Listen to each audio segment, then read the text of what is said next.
É um prazer. Eu já assisti uma live com a Eliane, achei maravilhosa.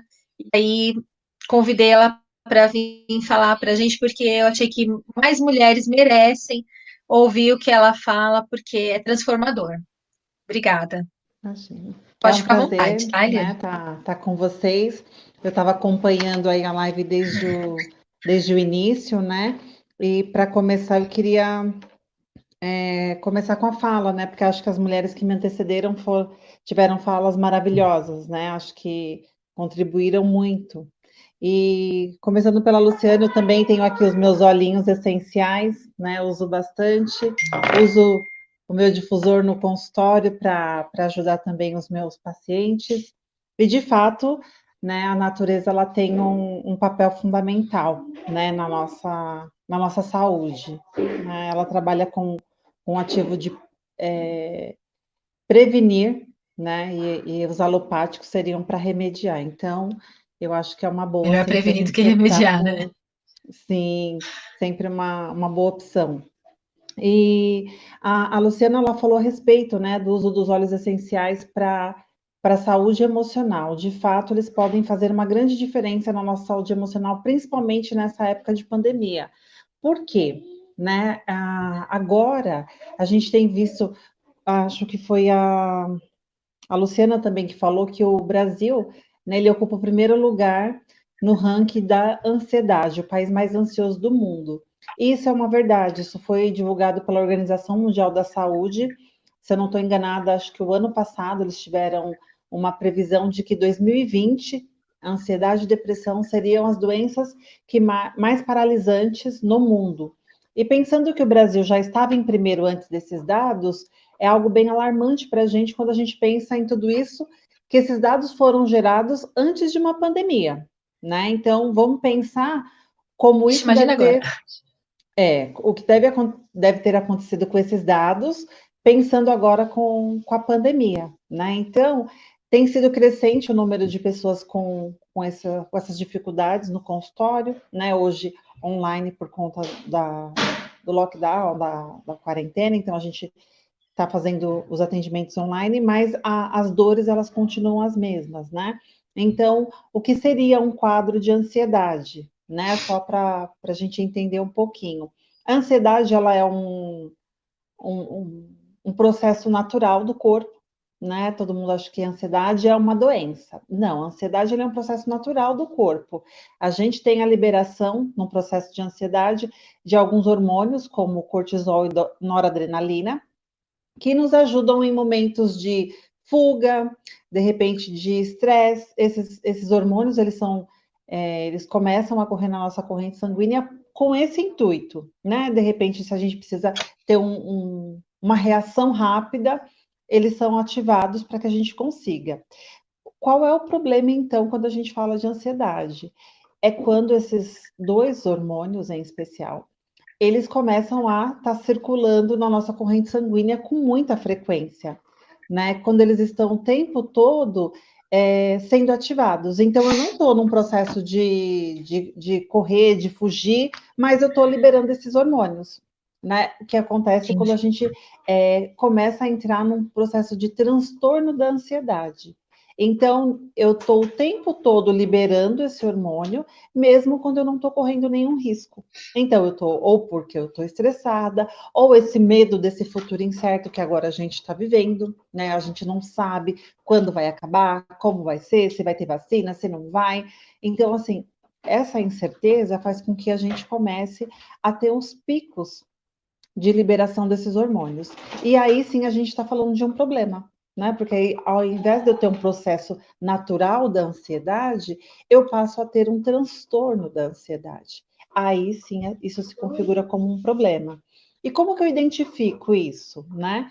Eu sempre falo que o ideal é que esse diagnóstico ele seja feito por um profissional, né? Porque em casa, pela internet, a gente pode acabar se equivocando no diagnóstico, mas geralmente quando a gente percebe que eu estou taquicardia, eu tenho muita sudorese nas mãos, nas axilas, ou até mesmo tem gente que tem na face, né? Eu começo a suar, eu começo a ter uma sensação de morte, muitas vezes, né? Quando eu tenho uma crise de ansiedade, então eu tenho aquela sensação de que eu É vou isso que eu morrer. ia te falar. Aí já é na crise, né? Sim, quando a pessoa está em crise, né, no processo de transtorno de ansiedade, ela tem esses sintomas. Ora, esses sintomas eles podem ser bem acentuados, que é essa sensação de morte que a pessoa às vezes vai parar no pronto-socorro. Ora, esses sintomas podem ser mais leves, né, em que a pessoa não precisa parar no pronto-socorro, mas isso não quer dizer que ela não esteja sofrendo com isso, né? Porque às vezes o entorno dela vai dizer que é frescura, não é bem assim, vai lavar uma roupa, uma louça que isso passa. E não é bem assim, né? Geralmente a descarga, né, desses hormônios com intensidade, ele realmente provoca um sofrimento muito grande. E nessa época de pandemia, as pessoas agora protelam um pouco mais para procurar ajuda médica e identificar o que está acontecendo, Posso né? só fazer um comentáriozinho? Claro, Eu ouvi uma frase na semana passada, achei bem aquilo, mas ele expressou de uma forma bem clara. Algumas pessoas falam assim: ah, isso é psicológico, ah, isso é emocional, como se o psicológico, como se o emocional não fossem importantes. Aí, porque a pessoa acha que não dói, que não há uma reação física. E aí ele disse o seguinte: você acha que a emoção não é uma coisa física? Então, o que é lágrima para você, se não a expressão física de uma emoção? E eu achei aquilo lindo, porque sim, realmente, né, quando a pessoa está nesse estado que você mencionou, o coração dela nem consegue fazer o movimento sistólico completo. Por isso ela sente aquele aperto no peito. Ou seja, a emoção traz uma dor física e as pessoas descartam isso. Então, já que tu tendo a oportunidade de tirar essa ignorância de qualquer um que esteja me ouvindo, eu espero que todo mundo que está aqui nessa live nunca mais fale que é besteira a dor emocional, porque a dor emocional ela também se torna física. A Eliane está deixando isso bem claro para a gente, e acho que essa ilustração, toda vez que vocês verem uma lágrima, vocês vão lembrar, é a expressão física de uma emocional. sim. E não só a lágrima, né? Mas a gente, muitas vezes, a gente tem muitas doenças, se não a maioria ou todas elas, decorrentes da nossa vida emocional, né? Das nossas dores emocionais. Porque eu gosto muito de uma frase que diz assim: quando a boca não fala, aliás, quando a boca cala, o corpo fala. Né? Então, muitas vezes, por vergonha, eu não expresso essas dores, por preconceito, eu não expresso essas dores, e o meu corpo, ele passa a falar essas dores, por quê? Quando o meu corpo fala, rapidamente eu busco atender aquela dor. Então, vamos pensar que quando a gente pensa em dores físicas, rapidamente, quando isso vira um incômodo, a gente vai buscar ajuda. E a gente tem um nome para isso, né? Então, vamos pensar num processo de gastrite, por exemplo. Eu tenho um processo de gastrite, aliás, eu tenho uma dor no estômago e vou ao médico, né? E vou relatar para o médico: olha, eu estou com muito desconforto estomacal e eu preciso de descobrir o que é isso. O médico pede lá a famosa endoscopia e detecta que eu tenho uma gastrite. E depois que eu tenho uma gastrite, todo o meu entorno entende o que é isso. Então, se eu falo para minha família que eu não vou a uma festa de aniversário, porque eu estou restringida a comer frituras, a usar o refrigerante, a comer doces, todo mundo entende. Então, é uma linguagem comum para todo mundo. Ah, ela não vai ou ela não vai comer porque ela está com a gastrite atacada. Então, às vezes, eu vou negar alguns passeios, alguns encontros, e aí as pessoas me perguntam: por que que você não vai? Porque a minha gastrite está atacada. Mas antes da gente colocar um nome nessa dor, como é que ela surge? A gastrite, ela não é uma entidade, né, que toma conta do seu corpo e se aloja no seu estômago. Ela vem de um processo, ou de estresse, ou um processo de uma má alimentação, ou de emoções que a gente não coloca para fora. E aí isso ataca o meu estômago. Só que aí eu começo a justificar com o diagnóstico que o médico me deu. É uma gastrite. Então eu passo a ter restrições por causa da gastrite. Porém, muitas vezes eu continuo me alimentando das coisas que me causaram essa gastrite. Porque eu não tenho É esse um autocuidado. diagnóstico aceitável socialmente, né?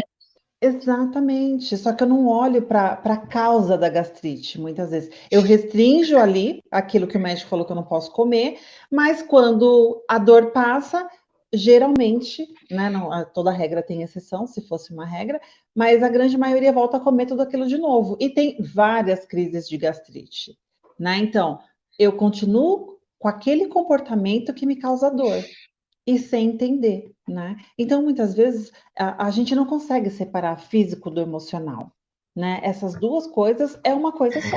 É o meu corpo respondendo de formas diferentes a uma dor, né? Então, a gente precisa olhar para isso. E quando a gente está falando desse processo de pandemia, para quem já tem quadro, por exemplo, de doenças, né, estabelecidas como a depressão, doenças emocionais, isso se torna uma coisa muito maior Agravante. agora, né? Porque já era difícil lidando, minimamente tentando ter uma vida social, imagina agora, né? Sem poder sair de casa, sem ter esse reforço para tentar lutar contra a doença. Então a gente precisa olhar para isso com a seriedade que a vida emocional ela merece, né? A Mayra ela estava falando sobre essa cobrança, né, que a gente acaba tendo, que os filhos precisam fazer a lição, que a casa precisa estar arrumada, eu preciso ter horário para entrar no home office, sair, e essa cobrança também adoece, né? Por quê? Porque eu começo a cuidar de tudo. E a mulher, né, em especial, ela tem mais ou menos o que eu costumo chamar da síndrome da Mulher Maravilha. Ela sempre acha que ela consegue tudo, que ela faz tudo, que ela dá conta de tudo e tá tudo bem. E é uma coisa meio cultural, é um paradigma dentro da nossa sociedade. E todo mundo fala, né? Quando vai fazer essa comparação entre homem e mulher, a mulher consegue fazer 10 coisas ao mesmo tempo, a mulher consegue lavar, passar, cozinhar, né? Chupar cana e assoviar ao mesmo tempo, e tá tudo bem. Olha que maravilha, né? Olha que perfeita. E na verdade, a mulher ela não precisa fazer 10 coisas ao mesmo tempo. Ela não precisa dar conta de Não, tudo ao mesmo tempo. ah, Não, eu acho ela que você não está mentindo, precisa. hein? E ela nem Tá tentando me, deve, você tá tentando enganar.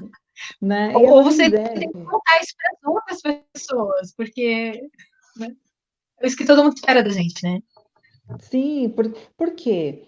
O fato da mulher adoecer, né, emocionalmente, está muito ligado a essa multifunção que ela tem. Ela tem que fazer tudo. E quando ela não consegue, ela carrega uma culpa muito grande. Né? Se ela não consegue dar conta dos filhos, se os filhos não estão bem arrumados, bem cuidados, todos com cabelinho, com corte atualizado, com a roupinha atualizada, com os brinquedos atualizados, se a casa não está brilhando do teto ao chão, ela carrega uma culpa. Olha só. E às vezes as pessoas vão dizer para ela: você não é uma boa mãe. Seu filho está sem cortar o cabelo, seu filho não escovou os dentes hoje, né? A sua casa está uma bagunça. E ela começa a carregar essa culpa. E acho que a gente precisa começar a olhar para a nossa cultura de uma forma que não precisa mais ser assim. A mulher, ela é um ser humano, assim como o homem é um ser humano. E o homem não tem todas essas cobranças, né? Claro que são polos diferentes, mas ele não precisa fazer 10 coisas ao mesmo tempo, porque a mulher sempre se coloca na posição de que ela vai fazer, ela tem que fazer. E, na verdade, a, acho que foi a Mayra que também falou sobre a mulher, né, ser o humor da casa. A mulher é o termômetro. Aliás, a mulher não deveria ser o termômetro da casa, né? Ela deveria ser o termostato. Qual a diferença do termômetro para o termostato? O termômetro é para medir a temperatura e o termostato é para definir a temperatura. Né? Então, quando eu quero saber qual é a temperatura que está naquele ambiente, ou a pessoa, né, qual a temperatura que ela está, eu utilizo um termômetro. Vou lá, coloco o termômetro debaixo do braço, ou que agora o famoso, né, a leitura na testa, e eu consigo definir qual é a temperatura dela. Agora, o termostato, eu ajusto ele para a temperatura que eu quero, e aí o ambiente vai ficar naquilo que eu ajustei. Então, se eu quero uma temperatura de 30 graus, eu vou colocar lá no meu termostato 30 graus e aquilo vai funcionar na temperatura de 30 graus. Então, a mulher, ela deveria ser o termostato. Ela definir qual é a temperatura, não o termômetro, né? Porque aí a família olha para a cara da mãe e fala: hoje ela está nervosa. Vamos medir qual é o humor da manhã. Hoje a gente olha, ela tá nervosa, então vamos pegar mais leve. Hoje ela tá feliz, então a gente pode aproveitar. Por quê? Posso Se eu fazer não um, estou bem, a minha família não vai estar bem. um comentáriozinho? Uma vez, quando a minha terceira filha nasceu, fui no pediatra e eu tava arrasada, acabada, com aquela cara de quem não dorme há vários dias. E aí o pediatra olhou assim, com uma cara de dó pra mim, e falou assim: Você tem dormido? Aí eu falei: Como, doutor? Como que eu vou dormir com um filho recém-nascido? Aí ele falou assim: Não, você precisa dormir. E você precisa. Aí eu falei: Mas eu fico com medo de acontecer alguma coisa com a minha filha. Aí ele falou assim: Mas se você não é aviador, então se tiver que acontecer alguma coisa dela dormir e morrer, ela vai morrer, nem que seja dentro de uma UTI. Se ela tiver que morrer, ela vai morrer. A sua filha tá bem. Olha, você precisa entender que você é a aeromoça da sua casa. Moça, ele falou: porque se o avião balança e a gente está no avião, o que que a gente faz? A gente olha para a aeromoça. Se a aeromoça estiver ajoelhada no chão, ai meu pai, vai cair. Todo mundo vai ficar desesperado. Agora, se você olha para a aeromoça, o avião está balançando, mas ela continua servindo chazinho, como se nada tivesse acontecendo, você pensa: bom, acho que está tudo normal. Tá tudo bem, né? Então, ele fez esse comparativo e eu guardei, né? Porque se eu ficar desesperada, todo mundo vai ficar em pânico em casa. Sim. E é muito importante que a gente se preocupe com o autocuidado, né? Porque a gente está falando que dentro da pandemia, o índice de doenças emocionais ele tem aumentado muito. E como é que eu faço para não adoecer? Né? Eu preciso sentir, eu preciso olhar para mim e começar a perceber. Mas Elaine, não dá tempo, porque eu tenho que colocar as crianças para fazer a lição de casa, eu tenho que limpar a casa, depois eu tenho que entrar no meu trabalho online, e aí eu tenho que fazer o almoço e para tudo, né? Vamos pensar como você deu o exemplo, né, do avião. Quando a gente anda, quando a gente vai fazer uma viagem de avião, existem lá aquelas orientações, né? E eles falam, quando a máscara cair, em caso de despressurização da aeronave, as máscaras vão cair no seu colo e você precisa colocar primeiro em você e depois ajudar a pessoa que está ao seu lado. Por que primeiro em você? Se, por exemplo, se do seu lado vai estar o seu filho. Por quê? Se perder o oxigênio dentro da aeronave e você não tiver colocado em você, se você estiver apavorada, você não coloca nem em você, nem nele. E aí morrem os dois. Então, se você tiver com a máscara recebendo oxigênio, você consegue ajudar o seu filho e talvez outras pessoas que estejam do seu lado, porque vai estar todo mundo nervoso, com medo, né? Então, é olhar para isso. A mulher, ela precisa não só a mulher, mas o homem também, né? Mas é necessário que a gente olhe para esse autocuidado. Eu preciso saber como é que eu tô hoje. Hoje eu defini que eu estaria em 30 graus, mas eu tô em 5. Como é que eu faço para chegar nos 30? Né? Então, de repente, eu sei que se eu cantar uma música, se eu ligar o rádio e dançar na sala por meia hora, a minha temperatura sobe automaticamente a da casa sobe também. Né? Então, a ideia de conversar com os filhos, que a Mayra também colocou, acho que de uma forma muito bacana, né? A gente precisa falar. Como é que eu quero que meus filhos falem sobre emoções se eles nunca me viram falar sobre emoções? Eles só escutam, vai para lá que eu já não tô boa. Ai, vai para lá, não vem não que eu já não tô bem. O que é isso? O que que essa criança, né, dependendo da idade, o que que ela está entendendo? Que eu sou o problema. A minha mãe diz que não está bem quando eu chego perto, logo eu devo ser o problema, né? Então eu preciso tomar Ai, que cuidado. triste. Se eu Nunca não estou pensei nisso. bem, mas vamos pensar com a cabecinha da criança, né? Vamos pensar de uma criança de 3, 4, 5 anos, como é que ela entende o mundo? Então, se eu não estou bem, eu preciso falar sobre as minhas emoções para o meu filho. Olha, filho, hoje a mamãe está um pouco triste, porque a mamãe não conseguiu entregar o trabalho que tinha que entregar na hora, mas a mamãe vai tentar melhorar, eu vou escutar uma música, eu vou tomar um banho mais demorado. Quando a mamãe sair, pode ser que a mamãe esteja melhor. Tudo bem se você ficar lá na sala? Tudo bem se você for brincar no seu quarto? E eu ensino para essa criança o quê? A sinalizar quando não está bem. Então, de repente, eu estou na TPM, mas se eu disser para o meu filho, olha, a mamãe está de TPM, ele não vai entender.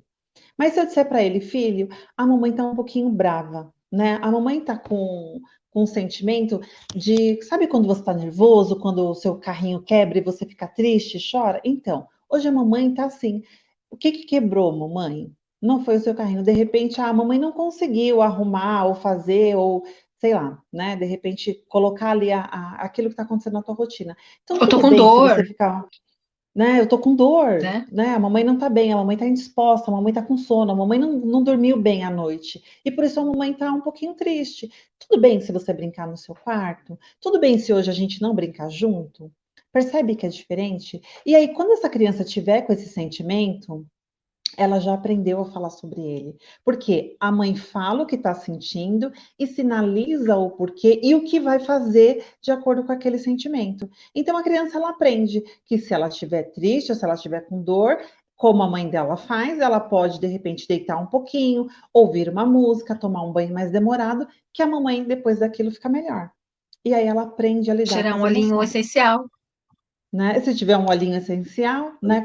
Para as Os mamães meus os pedem. Quando cítricos, eles não estão né? bem, eles pedem. Os cítricos são muito bons, né? Não só o lavanda É. para ansiedade, mas todos os cítricos são muito bons, principalmente para ansiedade, depressão, ajudam muito, né, a elevar o humor. Então, é usar essas ferramentas que a gente tem. Porque se a mulher for sempre a última a ser cuidada, o que que ela oferece para essa família? Vamos pensar que a gente está em quarentena há 3 meses, né? Um pouquinho mais que isso. E aí a mulher já está super estressada, e aí vamos pensar que às vezes ela está de pijama o dia inteiro, a vaidade já está lá debaixo da sola do chinelo, né? Para aquelas que não estão trabalhando, o home office não precisa aparecer numa câmera, então ela já não se arruma mais, ela passa um tempo sem ir no salão, porque os salões estavam fechados, não faz a sobrancelha, não arruma as unhas, e aí aquelas crianças o tempo todo chorando, pedindo atenção, porque as crianças também ficam estressadas, elas também têm dificuldade para lidar com as suas emoções. E aí quando a criança exige muito da mãe, a mãe dá um grito, dá uma chinela, e aí imagina, né? O caos está instalado. E aí no outro dia, aí ela foi dormir tarde porque ela já estava nervosa, ela dorme pouco, ou ela está muito ansiosa com medo do futuro desses filhos ou dela mesma, ela não dorme à noite, no outro dia ela acorda mais estressada ainda, e aí o ciclo vai só piorando, né? Caos, né? Então, É o caos, é caos emocional. exatamente, então é preciso se colocar como primeira dessa fila. As crianças precisam fazer a atividade da escola, mas lá como a Mayra novamente, né, falou, hoje vai ser arroz, sei lá, vai ser um miojo. E tá tudo bem se os seus filhos comerem miojo uma vez ou outra. Não é a refeição ideal, mas hoje você não tá afim de ir pro fogão. E tá tudo bem. Porque se você for pro fogão de mau humor, a comida vai sair ruim, você já foi estressada e vai ficar mais estressada porque a comida não deu certo. E aí as crianças não querem comer aquilo porque elas não gostaram do sabor. E aí você já se sente, né? Percebe que uma coisa vai Pior puxando a ainda, já outra? começa a chorar, joga É, fora a comida. então eu preciso Terrível, ser a né? primeira dessa fila, né? Se eu acordei e não tô bem, o que me faz bem? De repente, a gente não pode fazer grandes passeios, mas eu posso ir para quem mora em casa, eu posso de repente ir tomar um sol na frente da minha casa, na calçada com as crianças. Eu posso de repente brincar de pega-pega com os meus filhos. Eu posso de repente deixar a casa, esquecer da casa naquele dia e de repente fazer um cine pipoca dentro Cinema da em casa, né? sala. Entende? Só que a gente está tão preocupado com o que vai ser amanhã, com o que eu vou fazer amanhã, se eu vou ter o meu trabalho amanhã, que a gente está esquecendo das relações. A pandemia vai passar, mas as doenças emocionais que a gente adquirir dentro da pandemia, elas vão ficar. E o que que a gente vai fazer com elas depois? Porque depois que acabar a pandemia, não vai ter mais a desculpa do confinamento. Eu vou ter que ir para a rua, né? Mas eu já estou, de repente, num quadro de ansiedade que eu não quero mais ir para a rua. Eu já estou num quadro que, de repente, eu não consigo mais me reconhecer como mulher, porque o meu papel de mãe, de esposa, de dona de casa foi exacerbado nesse período.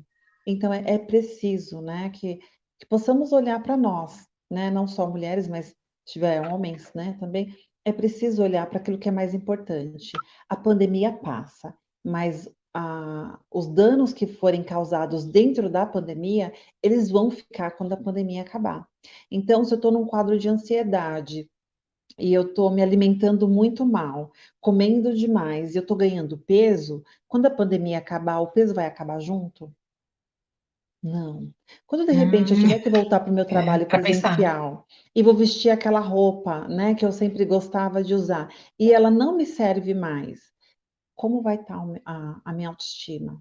Como é que eu vou estar diante disso tudo? Porque a pandemia acaba, mas o peso que eu ganhar não acaba. Se eu desenvolvo um transtorno de ansiedade por conta desse caos instalado, a pandemia acaba. O transtorno, se não for tratado, não. Né? Assim, a depressão e todas as outras coisas que a gente vai desenvolvendo. E as crianças, né, estão sofrendo um impacto muito grande. Por quê? A falta da escola, a falta dos amigos, a impaciência muitas vezes dos pais que também estão sobrecarregados. E o que vai acontecer com elas depois da pandemia? Que aí todo mundo se separa, né? Porque antes o problema era eu não tinha tempo para minha família. Agora eu não tenho paciência com a minha família. E quando acabar a pandemia, vai ser o quê? Né? Então a gente precisa pensar que é um processo transitório e que vai passar. Claro que algumas coisas são esperadas. Não dá para ser a Cinderela no momento da pandemia, né? Não é isso, mas é começar a olhar, principalmente agora que a gente já está num processo, né?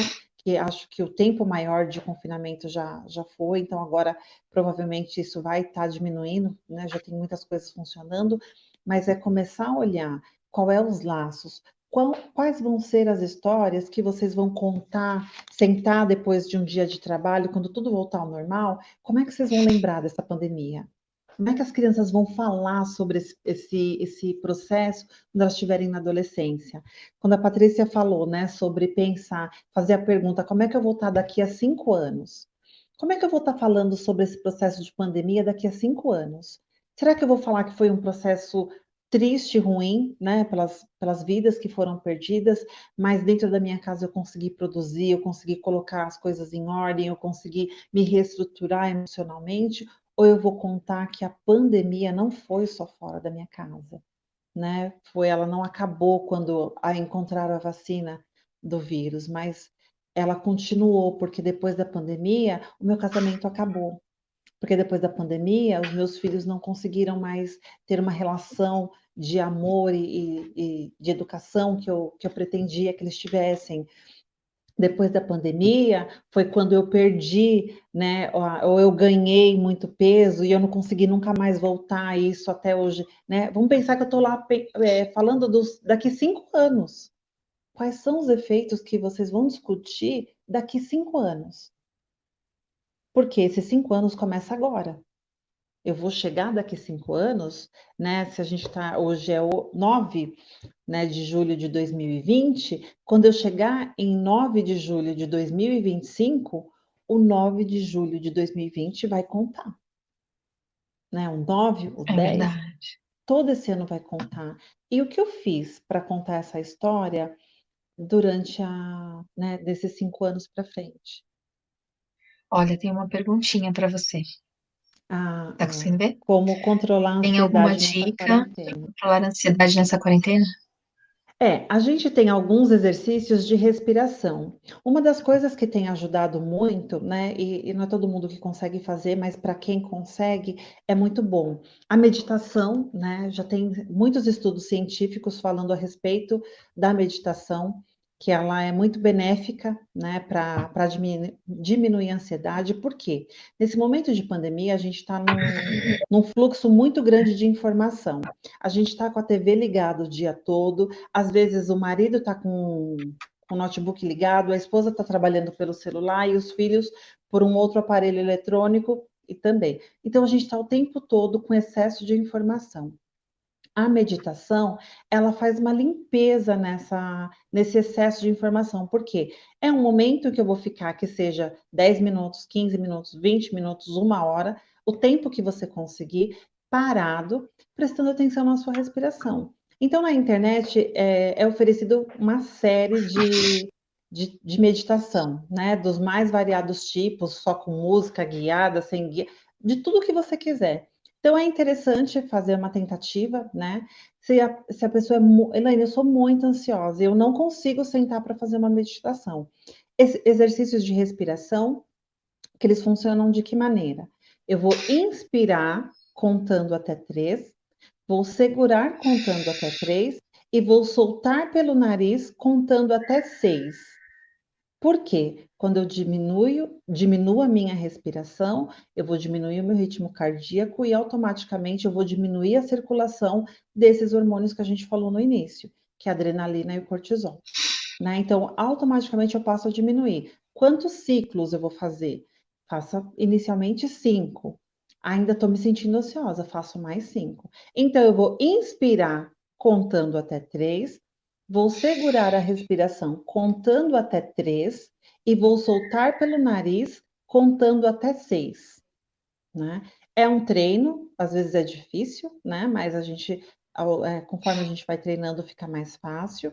E aí, então, meditação, respiração e buscar coisas que a gente gosta de fazer, né? Se de repente eu tô atropelada com os afazeres da casa, dos filhos, então eu preciso buscar alguma coisa que eu goste de fazer, né? Eu tenho percebido nos atendimentos e nas palestras que eu tenho feito, né, nos comentários das pessoas que se perdeu muito da autoestima nesse processo. E a autoestima não é só beleza. Ela, de repente, talvez a gente pode falar que ela transparece na forma com que eu me arrumo, mas a autoestima ela é muito mais que beleza.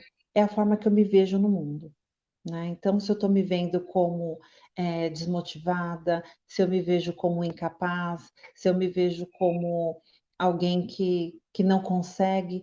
Interessante quando você, Poliana, falou sobre o seu exemplo, né? Quando a Mayra estava falando, você falou: eu me sinto a pior mãe do mundo quando eu vejo lá você postando a foto com a sua filha e ela tem aquele jogo que você preparou, né? É importante olharmos para isso, né? Quando eu olho para as minhas limitações, isso me traz um sofrimento, a gente está falando de autoestima também, né? Porque é a forma que eu me vejo. Provavelmente você é a melhor mãe que os seus filhos poderiam ter. Por quê? A sua Obrigada. Eu imperfeição. repito isso muitas vezes para me manter sã.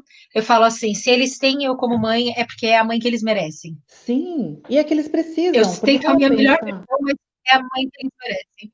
Sim, e tem uma frase do Tadashi Kadamoto que ele diz assim: a imperfeição dos pais é perfeita para os filhos, né? Então a Ai, que linda. imperfeição de vocês, pais, é perfeita para os filhos de vocês, porque é nessas Vou até anotar. imperfeições que eles vão se tornar aquilo que eles precisam se tornar.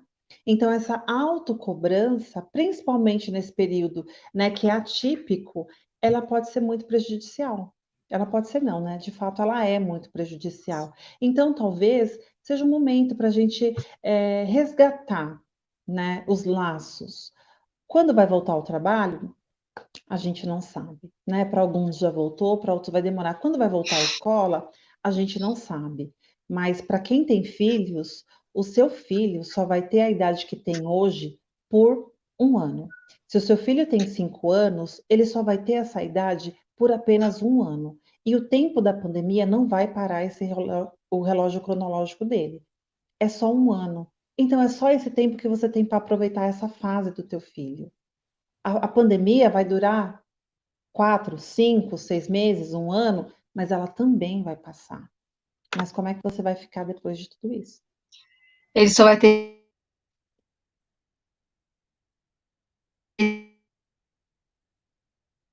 só vai ter 6 anos uma vez. É. Exatamente. E tudo isso vai passar, né? Então a gente precisa pensar, vai passar, mas eu preciso tomar muito cuidado com as coisas que eu vou adquirir nesse momento, porque a pandemia vai passar. Mas as doenças, talvez, que eu adquiri agora, elas vão continuar depois da pandemia, né? O ganho de peso, a insônia, a ansiedade, ela vai continuar, né? Se eu quebrar, romper laços por conta do estresse, esses laços vão continuar rompidos depois da pandemia, né? Ou seja, eu começar a ter problemas no meu casamento porque está se vendo todos os dias e a gente não está conseguindo acertar os ponteiros, esse casamento ele não vai ser resgatado quando a pandemia acabar. Porque se ele acabar agora, a pandemia acaba e o casamento já acabou também. Então é olhar, Tá junto, né, né? para esses laços que a gente está tendo, tá todo mundo dentro de casa, tá todo mundo sofrendo com isso. Então algumas coisas são normais, né, normais dentro do quadro da pandemia, o aumento da ansiedade, a falta da paciência, essas coisas são todas esperadas, mas é possível lidar com cada uma delas. Obrigada, Eliane. Muito Imagina, obrigada. é Acho um que foi prazer. muito válido. Gente, alguém gostaria de fazer mais alguma pergunta fora da ansiedade? Não, acho que tá. Acho que tá ok. Acho que você falou muito bem, pegou bastante, né? E muito, muito obrigada pelo seu tempo, tá bom? Já é um prazer, sempre um prazer. Obrigada, tchau. Eu que agradeço. Tchau, tchau. Gente, agora eu vou dar uma boa noite para vocês. Muito obrigada pela companhia de vocês. Eu acredito que quem entrou pôde aproveitar bastante. Eu agradeço o tempo de todas as participantes. Realmente vocês foram demais. E eu acho que o que é bom na vida da gente, a gente tem que partilhar com as outras pessoas. Por isso que eu quis dividir essas amigas com vocês e espero que vocês tenham aproveitado bem as dicas delas. Um beijo